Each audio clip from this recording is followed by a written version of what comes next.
Buonasera a tutti e bentrovati alla quarta puntata di Insieme da Aquileia, un programma che racconta quello che succede nelle diocesi e nelle varie comunità, un programma molto seguito. Vi ringraziamo per chi ci segue in televisione, ma anche per chi ci segue sui nostri canali YouTube. È un servizio che cominciamo a ricordarvi sempre più spesso, lo vedete in sovraimpressione, www.youtube.it/Telechiara Produzioni. Questo è il nostro indirizzo, lì trovate tutte le puntate di Insieme da Aquileia, quelle di Luoghi dello Spirito e anche tutto il resto delle produzioni di Telechiara, oltre ovviamente ai servizi del telegiornale. Se vi perdete qualcosa lo ritrovate lì, in qualsiasi ora del giorno, in qualsiasi punto del mondo. Vediamo allora insieme qual è il sommario di questa quarta puntata.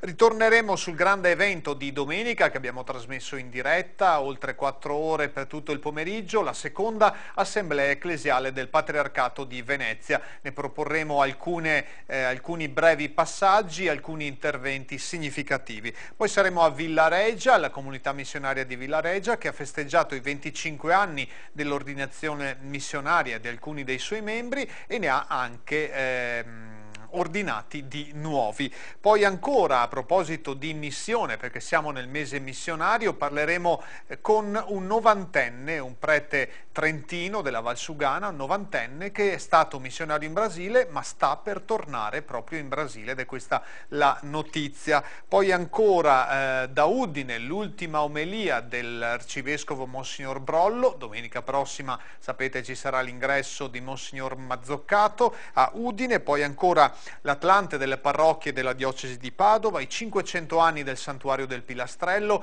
gli insegnanti di religione che hanno ripreso l'anno scolastico con i loro incontri di formazione. Parleremo di famiglia multiculturale, di pastorale sociale del lavoro e di una scuola di formazione sociopolitica.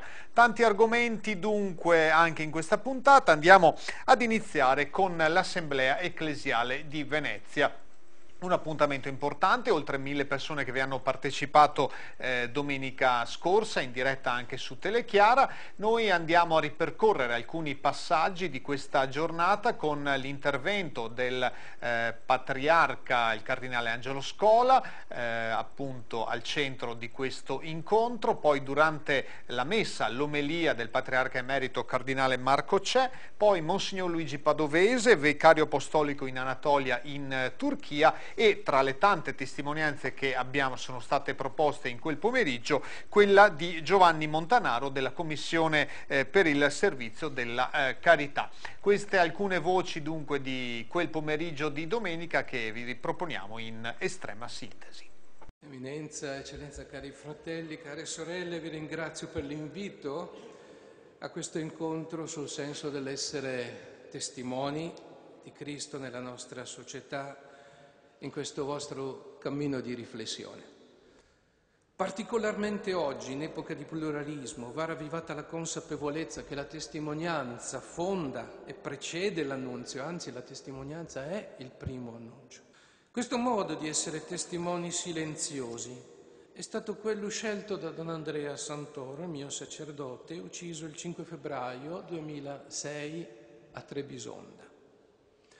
Quando la mattina successiva all'assassinio mi sono recato all'obitorio per vedere il cadavere, la prima impressione del tutto spontanea è stata la somiglianza tra il corpo nudo di Don Andrea con il capo riverso e il segno del foro al fianco e l'immagine del Cristo morto del Mantegna. Non abbiamo mai saputo chi ha indotto il giovane assassino a questo atto di violenza.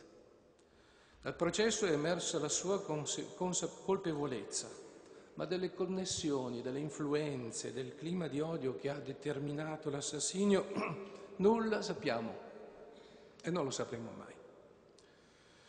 Don Andrea era venuto in Turchia affascinato da questa terra, dal suo passato, dal desiderio di essere un ponte tra Islam e cristianesimo, ma pure tra Occidente e Oriente.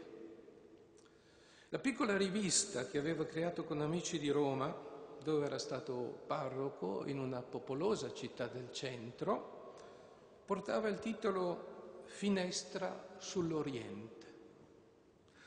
Ora questa finestra, grazie al suo martirio, si è spalancata. E attraverso di essa la nostra situazione, prima conosciuta a pochi, ora è diventata nota a moltissimi. Con il sacrificio della sua vita, Don Andrea ha fatto veramente da ponte, attraverso una testimonianza fatta di non molte parole, peraltro impossibili in quell'ambiente, ma di una vita molto semplice, vissuta con fede. Lungo tutto l'arco della visita pastorale, dal momento della sua decisione nel 2004 a quello della sua indizione in questa basilica in occasione della prima assemblea ecclesiale del 2005 fino ad oggi, testimonianza è stata la parola chiave. Cosa significa? Significa che ha voluto almeno tendenzialmente identificare il metodo del nostro seguire Gesù, lo stile, questo vuol dire metodo, del nostro camminare dietro Lui.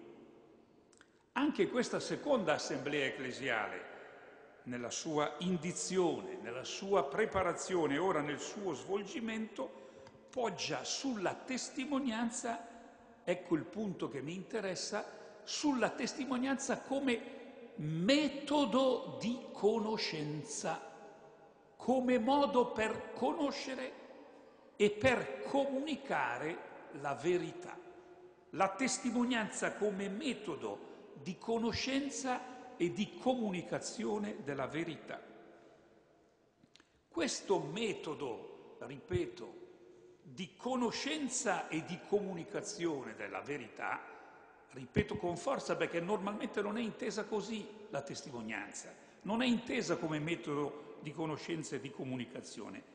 Ebbene, questo metodo è primario, viene prima rispetto ad ogni altra forma di conoscenza e di comunicazione, rispetto alla forma scientifica di conoscenza, rispetto alla forma filosofica di conoscenza, rispetto alla forma teologica, artistica, tecnica, del senso comune. Questa forma di conoscenza viene prima. Rendere testimonianza alle relazioni buone di cui noi viviamo è la radice di ogni conoscenza, anzi è la più importante forma di conoscenza. E questo non vale solo per l'infanzia, vale per tutto l'arco dell'esistenza. La testimonianza quindi coglie sempre la profondità del mio io in se stesso e nel suo essere in relazione. Per questo è sempre nello stesso tempo, come abbiamo visto anche oggi, personale e comunitaria. Gesù è sulla strada, non una strada qualunque, sulla strada che sale a Gerusalemme, dove Gesù sulla croce porterà a compimento la missione ricevuta dal Padre nel dono totale di sé ai fratelli. L'immagine della strada è importante nella vita di Gesù. Potremmo dire che egli è il viator, il pellegrino, ma è anche la strada per eccellenza. La sua vita, dopo i 30 anni di silenzio a Nazareth, è tutta sulle strade della sua terra, alla ricerca dei figli di Dio dispersi. Quando lo vogliono far tenere, egli resiste, perché deve predicare a tutti. Per questo, infatti, sono venuto. Due connotazioni caratterizzano la strada di Gesù: il compimento della volontà del Padre e il dono di sé ai fratelli fino alla croce. Niente è impossibile a Dio, dice Gesù. Lo Spirito Santo che ci è stato dato ci suggerirà, istante per istante, nelle concrete situazioni della nostra vita, come vivere per conto di Gesù e nel suo nome, perché siamo trasparenza di Lui, oggi, nella stagione culturale che siamo chiamati a vivere. lo Spirito Santo e l'Eucaristia di ogni domenica ci darà la forza di cui abbiamo bisogno per vivere come Lui, sulla strada degli uomini, testimoni del risorto. Capita un giorno che una signora vada a confessarsi dal parroco e gli dica che nella sua solitudine, è una vedova ottantenne, riesce ancora a sentirsi utile agli altri. Abita in un condominio. Al piano di sopra vive una coetanea col marito infermo. Da basso ne vive un'altra che attende invano le visite della figlia. Di là c'è una ragazza immigrata. Di là ancora c'è un'altra che... Ogni tanto tutti vanno da lei a sfogarsi. E quando arrivano, con molta semplicità, l'anziana mette sul fornello una moka di caffè. Intanto fanno due chiacchiere, un po' di compagnia.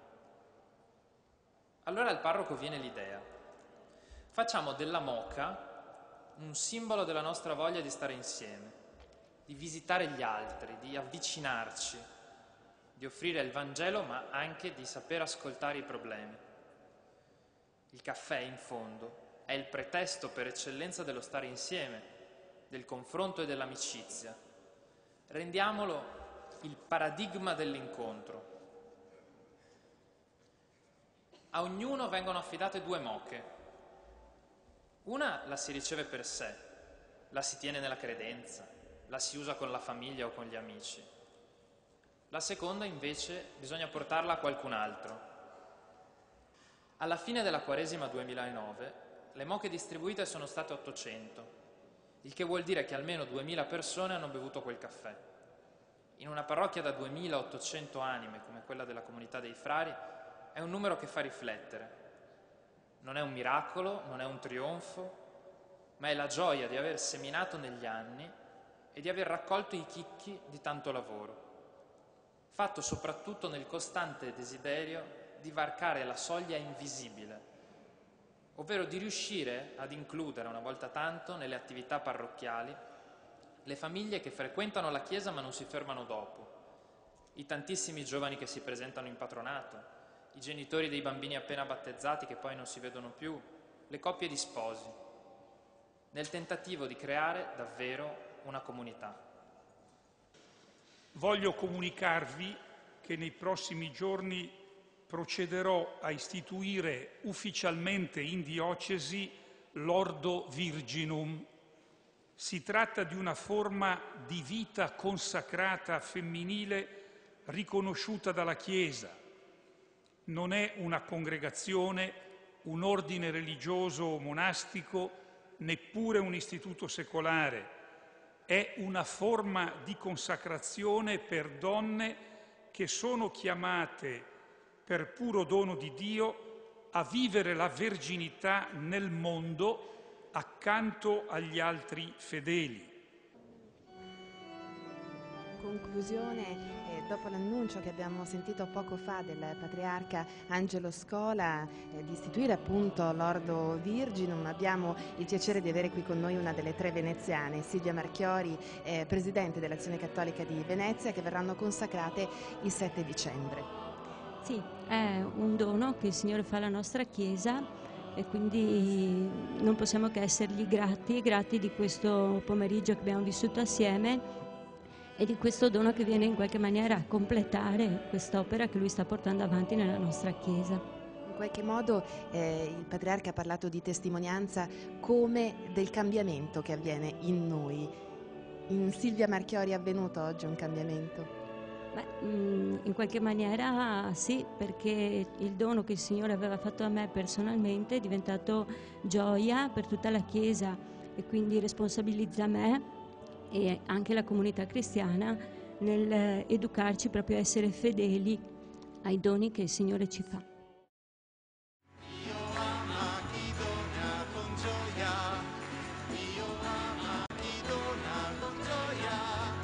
Dio ama chi dona con gioia.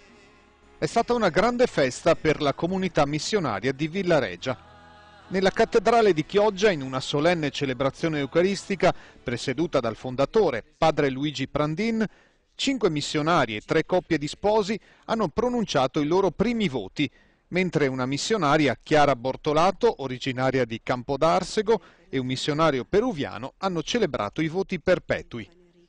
2 delle 3 coppie di sposi sono veneti, Francesco e Paola Dinarello, originari di Chioggia, e Riccardo e Paola Marangoni, originari di Rovigo. Nella messa è stato celebrato anche il 25° anniversario di consacrazione di 58 membri della comunità missionaria di Villaregia, tra missionari, missionarie, missionari nel mondo e sposati missionari, che nel 1984, nella stessa cattedrale clodiense, avevano pronunciato i primi voti, alla presenza dell'allora vescovo della diocesi, Monsignor Sennen Corrà. La celebrazione ha visto la partecipazione di oltre 1500 persone e ha avuto inizio con una lunga processione di 45 sacerdoti, animata da una coreografia di un gruppo di giovani che indossavano ponchos dei colori dei 5 continenti.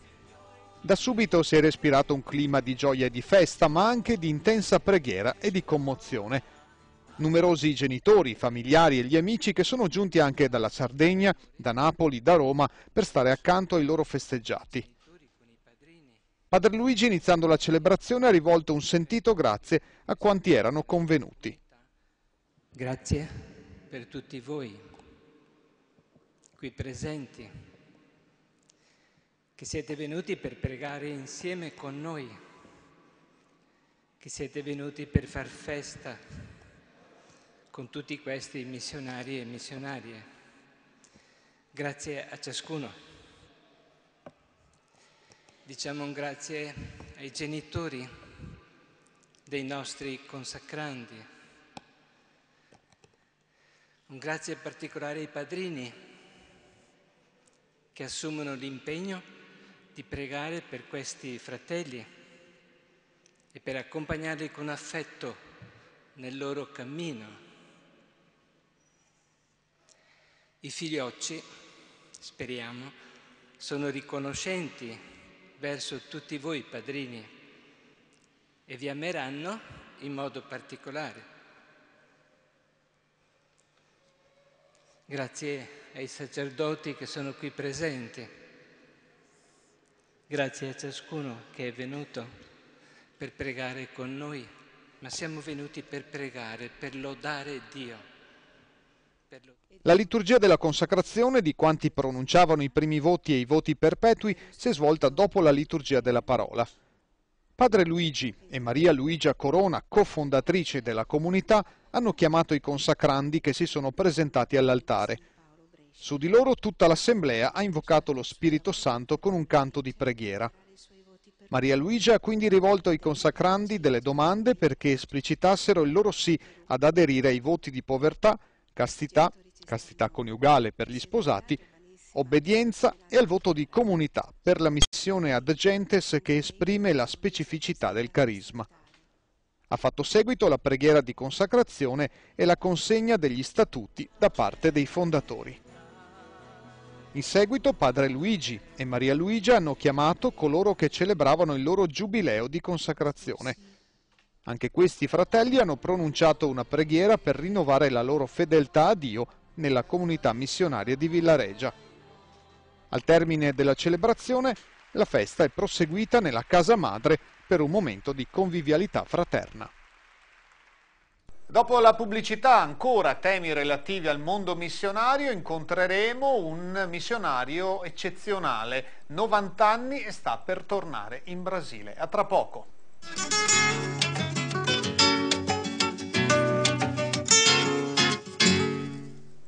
Eccoci tornati insieme da Aquileia, quarta puntata, stiamo parlando di missioni, in modo particolare a ridosso della giornata missionaria mondiale del 18 di ottobre e parliamo di e con un missionario, padre Andrea Bortolomeotti, che è originario della Valsugana, appartiene alla Congregazione di Gesù Sacerdotale. È stato missionario per tanti anni, ma la novità è che sta per tornare in Brasile. Lo vedrete, non dimostra l'età che ha, e più che l'aspetto fisico è anche l'aspetto spirituale, quello che esce dalle sue parole, da ciò che dice, ciò che racconta, in questa intervista rilasciata per noi al nostro Gianfranco Tommasi.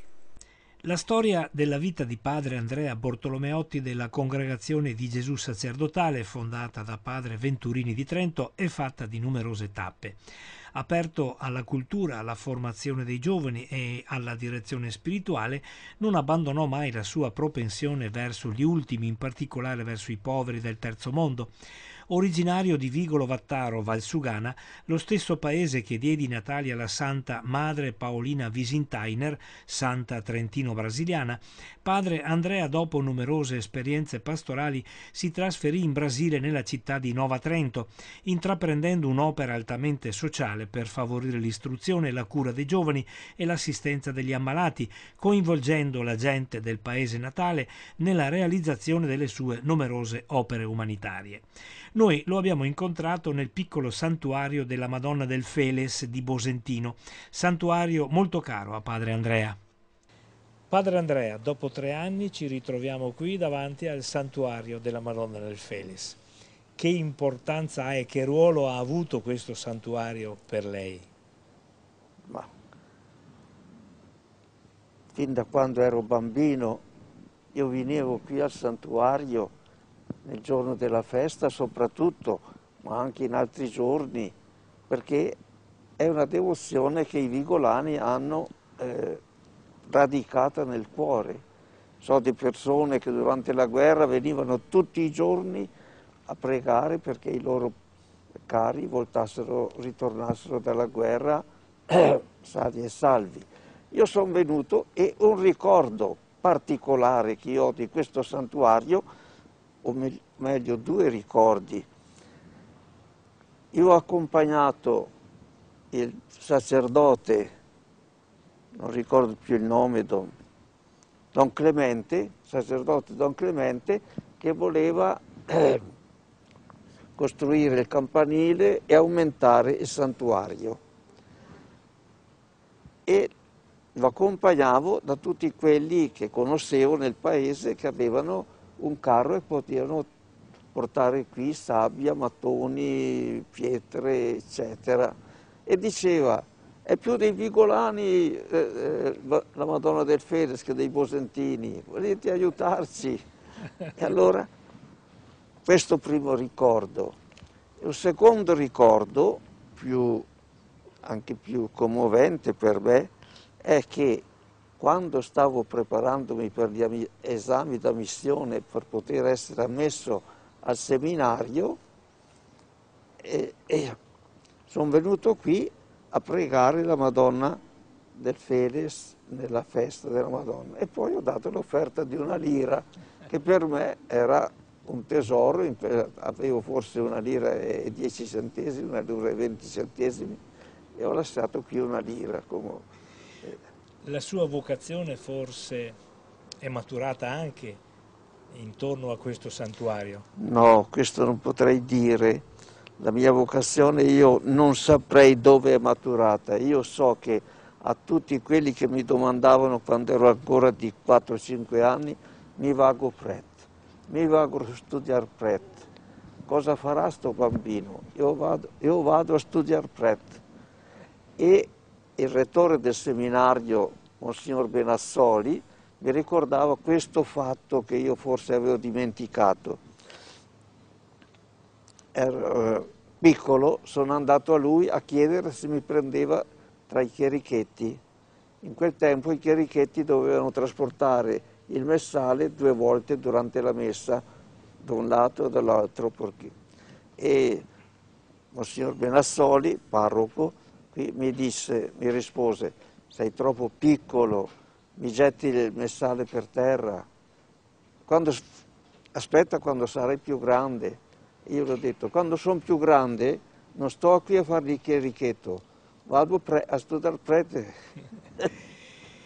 Lei poi nel corso della sua missione sacerdotale ha deciso di fare il missionario. Ma è stato così.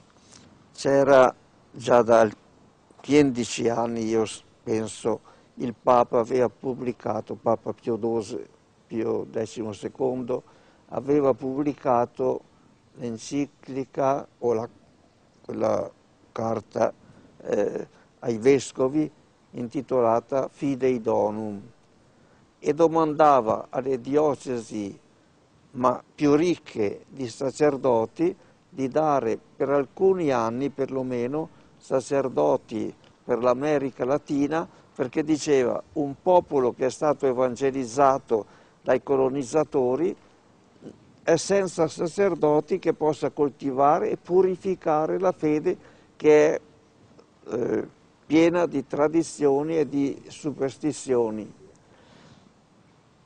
Alcuni dei sacerdoti trentini erano già andati. Io pensavo per il mio istituto che sarebbe stato utile aprirsi alle missioni.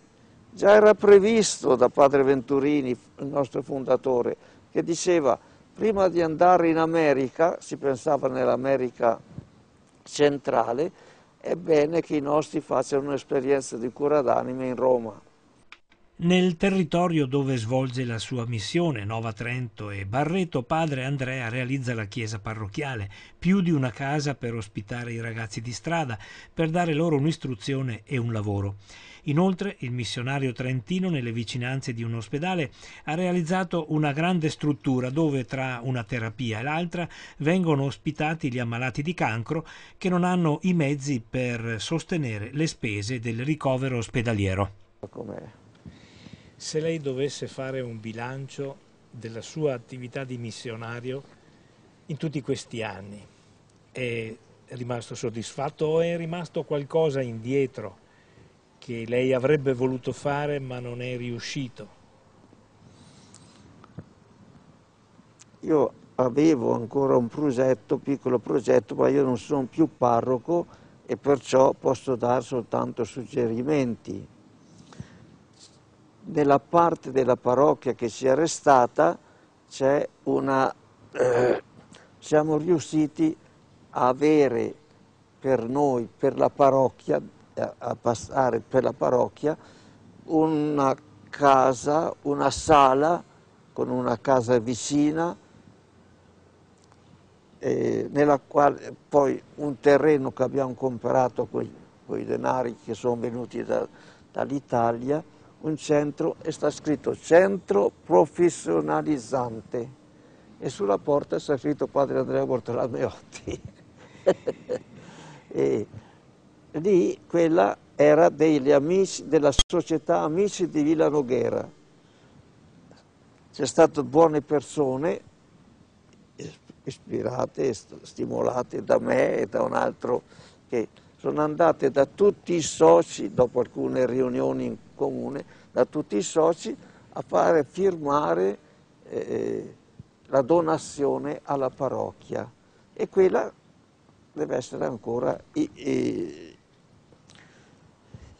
membri della società San Vincenzo de Pauli hanno collocato i banchi ultimamente, hanno collocato l'immagine di San Vincenzo de Pauli, ma manca tutto, manca l'altare, manca la sacrestia, manca tutto. Ma può darsi che possa anche terminare quest'opera? Sì, ma sì, non costa molto terminare.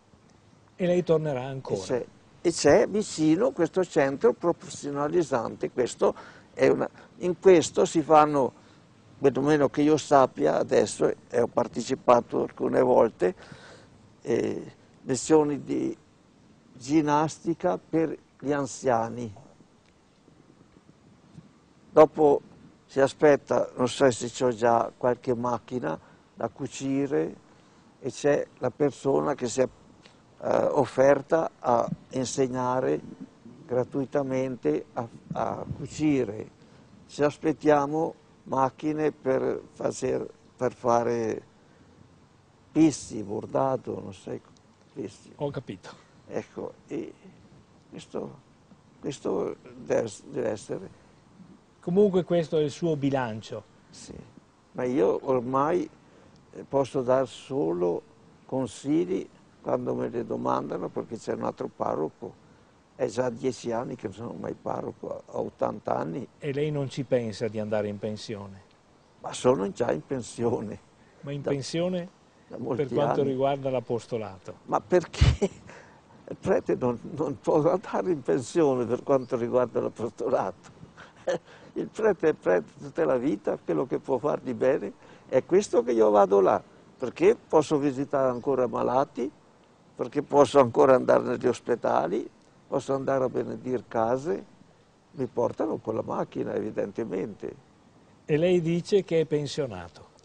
Ma sono pensionato teoricamente e fisicamente anche, perché ricevo la grande pensione di 480 reali, che corrisponde a 150, non so, euro. Ma che non corrisponde al bene che lei fa? Ma non è il bene che faccio, è che la parrocchia si mantiene. Ma è il bene che lei fa, che Ma il bene non si paga qui sulla terra. allora, si fa ma non si dice.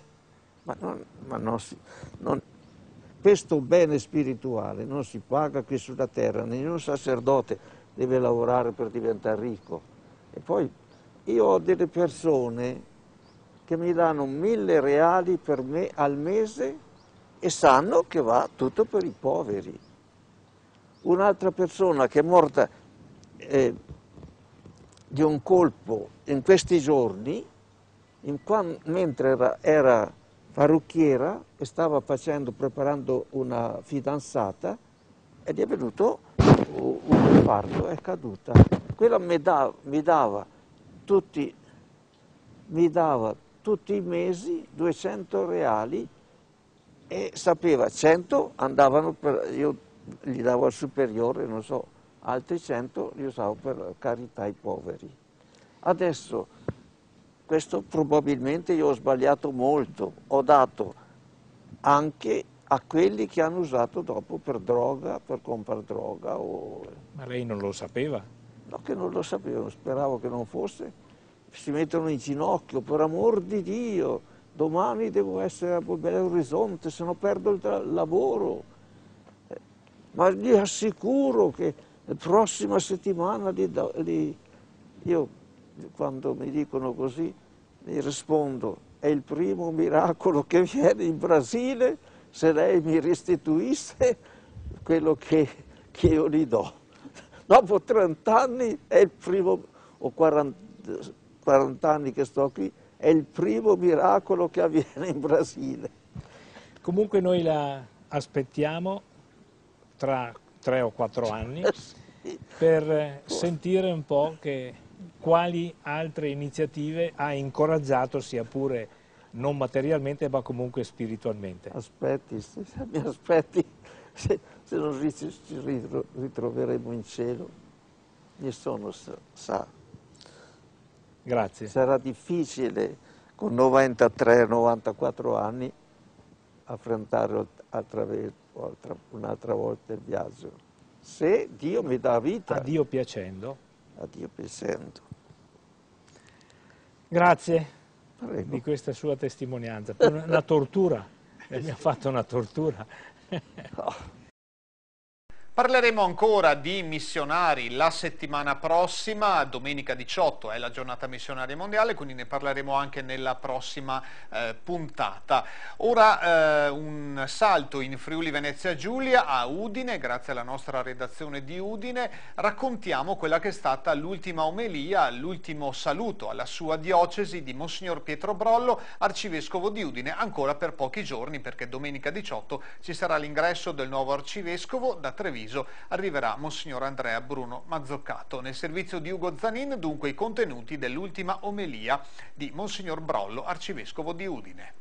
Era davvero strapieno ieri il Duomo di Udine, dove l'arcivescovo Pietro Brollo ha celebrato la sua ultima messa e pronunciato l'ultima omelia come presule della Chiesa udinese. Un'omelia rivolta alle famiglie colpite dalla crisi economica, ma anche agli stranieri che cercano onestamente di inserirsi nella nostra comunità e a tutti i laici che in questi anni si sono messi al fianco dei sacerdoti per guidare le comunità del territorio. Monsignor Brollo, che saluta la comunità friulana dopo 9 anni, passa ora il testimone al nuovo arcivescovo eletto Andrea Bruno Mazzoccato, che arriverà in Friuli domenica prossima. E appunto ai laici che collaborano nelle varie parrocchie è andato il ringraziamento più sentito dall'arcivescovo, che ha salutato con un affettuoso mandi la Chiesa udinese. Un grazie profondamente sentito, ha detto Brollo, va ai fedeli laici, uomini e donne, che si sono resi disponibili a rendere vive le nostre comunità, mettendo al servizio del Vangelo i loro tanti talenti con competenza e generosità. Un aiuto prezioso anche in relazione al calo delle vocazioni che si registra ormai da anni. Nei 9 anni del mandato di Brollo sono morti 106 sacerdoti e ne sono stati ordinati 16. Il nuovo arcivescovo di Udine, Monsignor Andrea Bruno Mazzoccato, prenderà possesso della diocesi il 18 ottobre. Durante il trasferimento da Treviso a Udine visiterà il Duomo di Latisana, dove arriverà alle 14:20, accolto dai sacerdoti della Forania e dai sindaci di Latisana e di Ronchis. Mazzoccato proseguirà quindi verso la cattedrale di Udine, dove alle 16 celebrerà la messa d'inizio del suo ministero episcopale. Altra breve interruzione pubblicitaria e tra poco parleremo di alcune iniziative del territorio, a cominciare dall'Atlante delle parrocchie della diocesi di Padova. Parleremo anche dei 500 anni del santuario della Madonna del Pilastrello all'Endinara. Vi aspetto.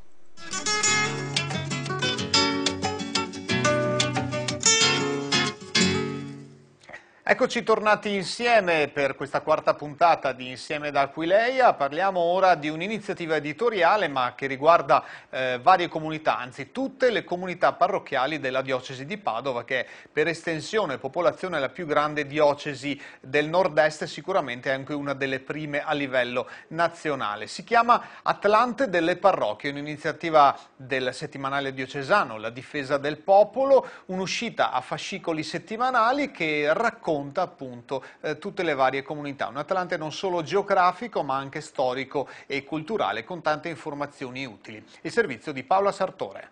Una galassia di piccole comunità attraverso cui cresce il senso di appartenenza ad un gruppo, una profonda e comune vocazione di fede, la promozione di valori condivisi ed impegni nel nome di una società più giusta.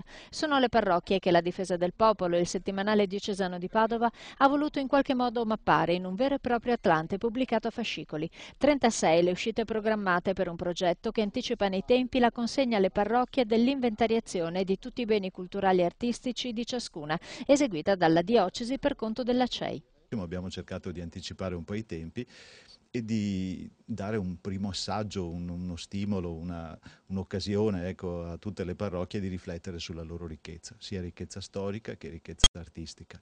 Io vorrei anche cogliere l'occasione per ringraziare quelli che sono un po' i veri artefici di questa cosa. Da un lato i parroci che vengono disturbati ciascuno dalle nostri collaboratori e che rivedono un po' quello che già è scritto nell'annuario diocesano, raccontano quelli che secondo loro sono gli aspetti sia storici che artistici che sono importanti e significativi. E dall'altro lato l'Ufficio dei Beni Culturali Ecclesiastici, soprattutto Don Bruno Cogo, che con molta pazienza indica quelli che secondo lui sono un po' le novità, le sorprese che sono state trovate andando. I rilevatori sono andati parrocchia per parrocchia, cercando, frugando e descrivendo anche le cose più minute. Voluto, progettato e realizzato nel solco delle visite pastorali che il vescovo Monsignor Antonio Mattiazzo concluderà il prossimo anno, l'Atlante delle parrocchie conferma una vocazione ormai consolidata della Difesa del Popolo, da sempre attenta a tutte le sollecitazioni ed ai fermenti non solo religiosi che caratterizzano una dimensione diocesana estremamente complessa. Non è infatti la prima volta che il settimanale offre ai propri lettori pubblicazioni ed allegati in cui dare sostanza e spessore ad una dimensione locale troppo spesso dimenticata. Credo che faccia parte un po' della natura e degli obiettivi di un settimanale diocesano che da 102 anni tenta ogni settimana anche di fare rete e di aiutare una diocesi ampia, eterogenea, diversificata come quella di Padova a riconoscersi in unità attorno a un progetto pastorale, ma anche nella sua dimensione culturale, civile e religiosa. D'altronde la diocesi, se la vediamo in questa mappa, ci rendiamo subito conto visivamente di quanto sia estesa. Andiamo dai confini con il Trentino alla zona di Valdobbiadene al Monte Grappa, andiamo da Montagnana fino alla Laguna di Venezia, senza poi dimenticare la Riviera del Brenta, i Colli, Padova. Si tratta quindi di un territorio che ha anche diversi riferimenti amministrativi e proprio per questo sentiamo ancora di più la necessità e il compito di aiutare tutti a riconoscersi come parte di questa Chiesa. Non dimentichiamo poi che la Difesa è reduce dalle iniziative editoriali, anche delle celebrazioni per il suo centenario. È stata un'occasione preziosa anche questa per proporre ai nostri lettori una serie di contributi belli, qualificati, che hanno aiutato a raccontare 100 anni nella dimensione del lavoro, della Chiesa, dei grandi fatti storici, delle problematiche sociali, del mondo culturale e religioso della diocesi.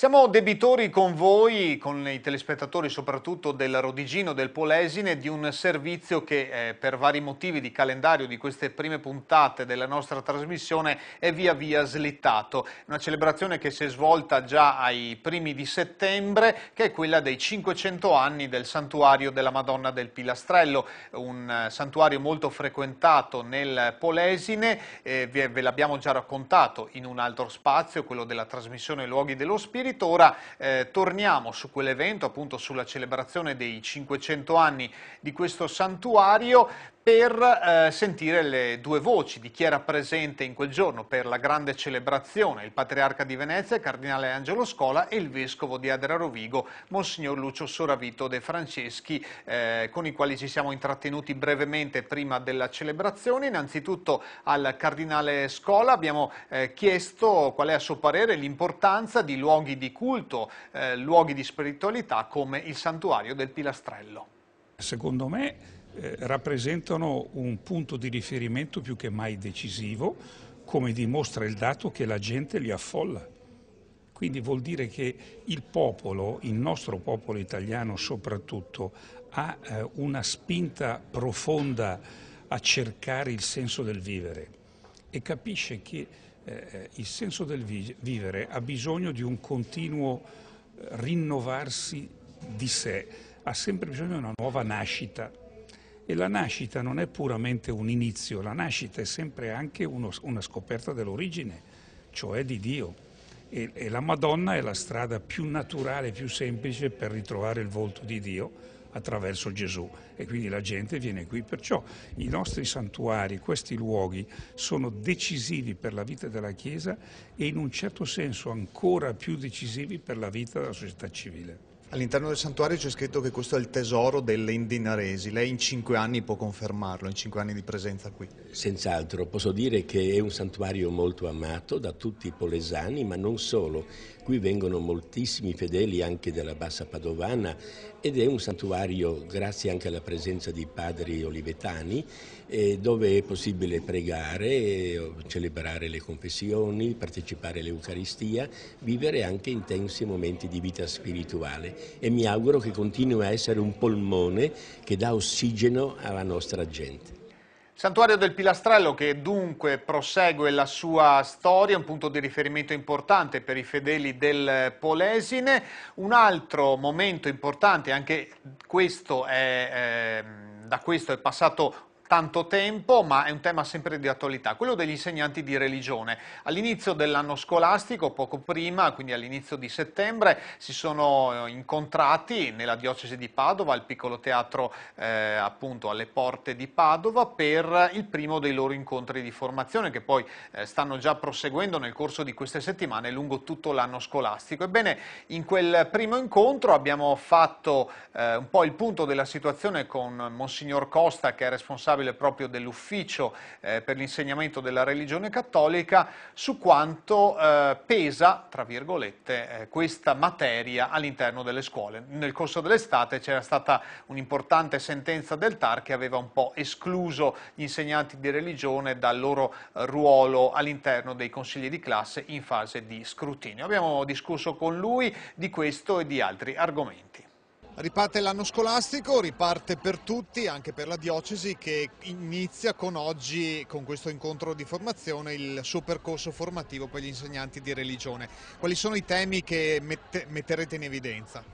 Beh, oggi cominciamo appunto con un incontro col Vescovo. Lui si tiene da alcuni anni, ormai il primo incontro è sempre con il Vescovo. Ci propone una lettura biblica che è a partire dal racconto dell'apparizione del risorto alla Maddalena, è proprio sul tema della visibilità dello spirito nel corpo umano, quella visibilità che potenzia il corpo umano, in particolare frutto della risurrezione di Cristo, e quindi la perfezione raggiunta nel corpo umano, che è il corpo del Cristo risorto, che appare alla Maddalena e che non si lascia toccare come sfuggente, eppure altrove vuole essere toccato, eccetera.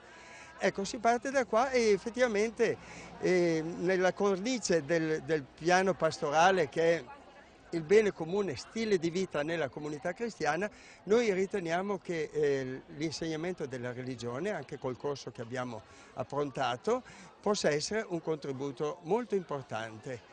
Gli insegnanti di religione, come dimostra anche una recente ricerca di cui qui abbiamo la pubblicazione, ecco, gli insegnanti di religione hanno un ruolo formidabile nella formazione dei giovani, degli adolescenti, in un'età critica in cui prendono distanza dalla Chiesa ma non vogliono prendere distanza dalla religione del tutto. Ecco, e allora i temi poi di quest'anno si snodano appunto sulla visibilità dello spirito la settimana prossima, sullo spirito, sul linguaggio del corpo attraverso cui si esprime lo spirito, sarà già il tema delle danze ebraiche di oggi con Paola Varricchio, e però abbiamo poi lungo l'anno anche i temi del confronto tra la fede e la scienza, perché vogliamo ancora ricordare il centenario galileiano. Ecco, e perché poi è il centenario di Darwin, e quindi su questi temi in cui fede e scienza concorrono per accedere alla verità, secondo altri invece competono o si fanno concorrenza, in realtà concorrono nel senso migliore. Tocchiamo un tema che ha scaldato il dibattito in queste settimane estive, la sentenza del TAR che ha escluso gli insegnanti di religione dagli scrutini finali, quindi escludendo il peso del loro voto. Facciamo alcune considerazioni su questo tema. Ma sulla sentenza del TAR dobbiamo subito dire che intanto è stata superata, perché alla metà d'agosto è stato pubblicato sulla Gazzetta Ufficiale il decreto del Presidente della Repubblica numero 122 del 2009, che era già stato approntato prima e che ristabilisce la verità delle cose. Cioè gli insegnanti di religione sono presenti nei collegi scrutinanti con pienezza di diritti, ecco, l'unica cosa ancora è che non esprimono il loro voto in decimi, va bene, anche se però è un decreto del Presidente della Repubblica che lascia aperto il varco, che si potrebbe arrivare anche a questo. La sentenza del TAR è parsa assurda, infatti noi abbiamo messo dentro in cartellina agli insegnanti di religione anche una riflessione proprio a partire dalla ricerca curata dall'Osservatorio Socio-Religioso, che poi sarà possibile inquadrare perché i volumi sono qui. Questa ricerca dice esattamente, intanto non solo quanti sono, qua nel Veneto si arriva a punte del 90-92% di studenti, ecco, che frequentano le superiori stesse, si arriva, va bene? Quindi poi appare con evidenza il fatto che gli studenti apprezzano l'ora di religione anche più delle altre discipline e ne danno anche ragione, perché è un'ora in cui si discorre non solo di contenuti che vengono proposti, ma sono contenuti che coinvolgono il proprio vissuto. Poi sempre in questo foglio che abbiamo messo in scheda appare evidente che gli insegnanti di religione per una buona metà degli istituti nel Veneto gli insegnanti di religione sono richiesti di funzioni organiche all'interno della scuola, cioè eletti o dal collegio docenti o nominati dal preside per avere incarico o di vicepresidi o di funzioni obiettivo, funzioni strumentali, eccetera. Cioè appare assurda allora una sentenza che mentre le scuole apprezzano gli insegnanti di religione chiedendo loro di svolgere dei servizi a vantaggio di tutto il collegio docenti della scuola, invece si dice no, ma quando siedono sugli scrutini in collegio scrutinante non possono proporre crediti scolastici, la loro parola non vale per quanto riguarda i crediti scolastici, questo dice la sentenza del TAR. E in questo pare a noi assurda anche alla luce della ricerca che si è fatta. Ultima breve interruzione pubblicitaria prima di tornare insieme per parlare di famiglie multiculturali, di pastorale sociale del lavoro e di scuola di formazione sociopolitica. A tra poco.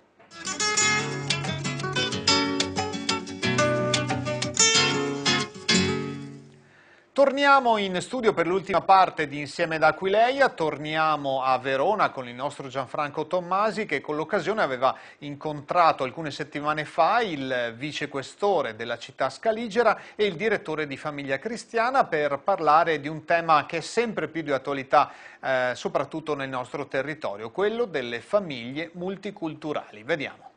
Il tema della famiglia, cioè famiglia intesa come relazione materiale e spirituale stabile tra un uomo e una donna, muove le opinioni di credenti e non credenti, di moralisti e psicologi e di politici dei vari schieramenti. A Verona, in occasione di uno dei tanti incontri con l'autore, Don Antonio Sciortino, direttore di Famiglia Cristiana, rispondendo alle domande del giornalista Laggia sul tema della famiglia nella multiculturalità, prendendo lo spunto dal suo ultimo libro Una risorsa ignorata, ha detto che questo istituto fondamentale per la società presenta molti aspetti critici, però ha anche aggiunto che la famiglia costituisce una preziosa speranza, auspicando nello stesso tempo che politiche adeguate da risorsa ignorata diventi un di più per la società.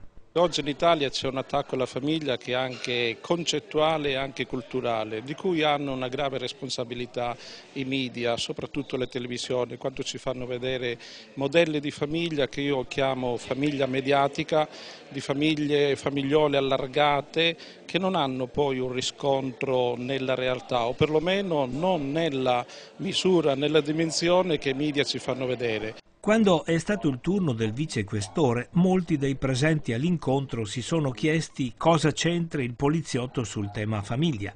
L'interrogativo è stato ampiamente sciolto. Il vicequestore di Verona, Giampaolo Trevisi, come responsabile dell'ufficio immigrazione, da ottimo scrittore qual è, nel suo libro Fogli di via, ha affrontato il dramma delle famiglie degli immigrati, in particolare il calvario dei ricongiungimenti.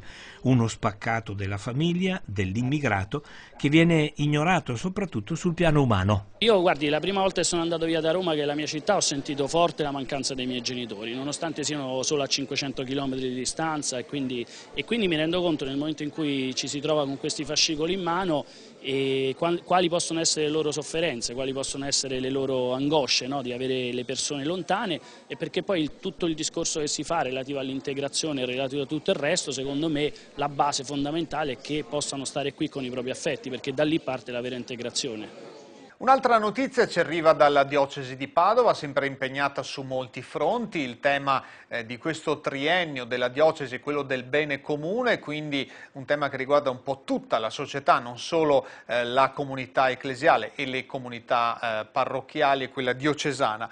Parliamo di pastorale sociale e del lavoro. In un periodo di crisi o verso la fine della crisi, forse come questa, questo ufficio, c'è un ufficio dedicato, appunto alcuni responsabili hanno presentato varie iniziative per queste settimane, per i prossimi mesi. Ha seguito per noi quell'incontro Micaela Faggiani.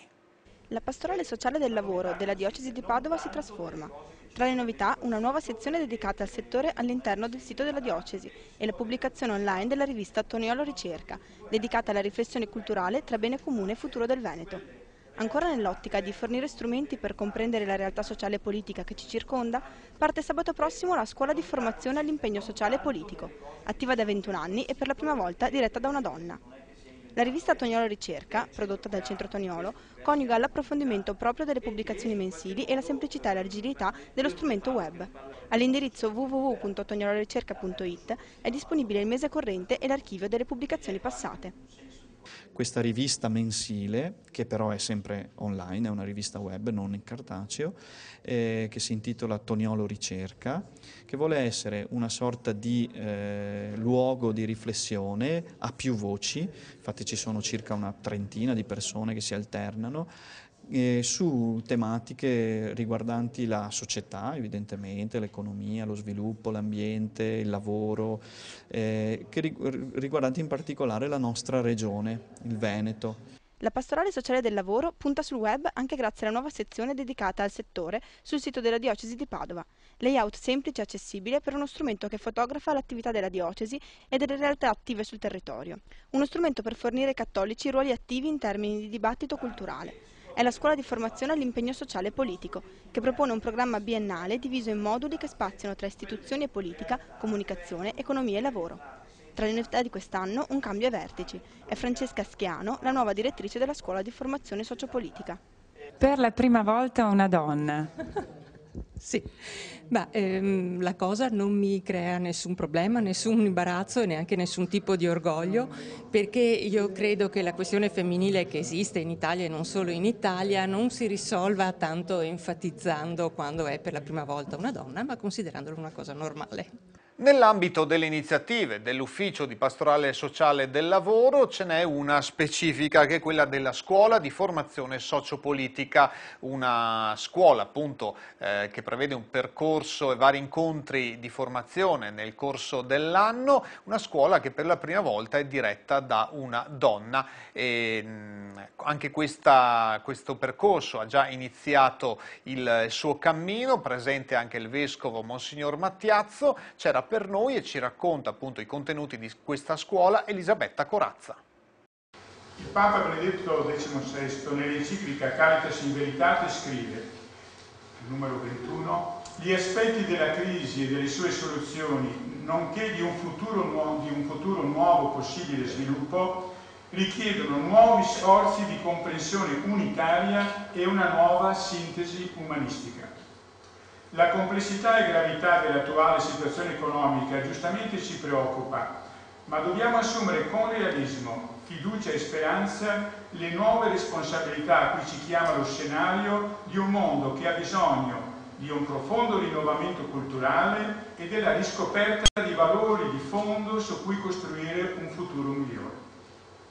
Riprendendo il monito del Papa con queste parole, il Vescovo di Padova è intervenuto a salutare i presenti che hanno riempito la sala per l'ufficiale inizio delle lezioni della Scuola di Formazione all'impegno sociale e politico della Diocesi. Una scuola che si prefigge la finalità di preparare i laici maggiorenni in vista di una presenza qualificata all'interno della società, proponendo agli iscritti la dottrina sociale della Chiesa e invitandoli alla riflessione sui temi di fondo della vita politica, economica e sociale. Chi ricopre una carica pubblica, qualunque essa sia, ha una grande responsabilità di fronte agli altri ed è perciò necessario che sia preparato a svolgere il suo compito al meglio. Ognuno di noi ha una sua responsabilità sociale e quindi per esercitare una responsabilità bisogna sapere come sono le cose. Quindi noi ci teniamo a offrire questo servizio, non abbiamo un interesse nostro, abbiamo solo la prospettiva di aiutare le persone e la società a avere persone più preparate. Giunta quest'anno al 22esimo anno di attività, la scuola sarà diretta per la prima volta nella sua storia da una donna,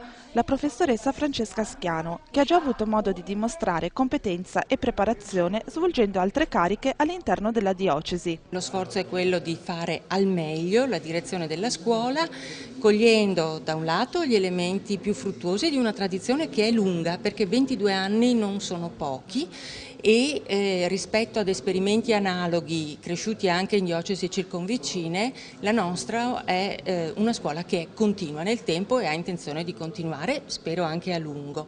Quindi cogliere gli elementi fruttuosi della tradizione e coniugarli con novità di struttura e di metodo, le novità che vengono richieste dai tempi, dall'oggi, e probabilmente ci sarà una necessità di cambiamento frequente. Dal punto di vista strutturale cercheremo sulla impronta già data di perfezionare l'offerta che attualmente vede una scuola biennale e ciclica per favorire la frequenza dei corsisti tenendo presente una vita laicale iper impegnata. Il momento di incontro con il Vescovo, oltre che benaugurale per l'apertura della scuola, è stato propizio per la consegna di diplomi ai corsisti che in 2 anni hanno terminato la scuola.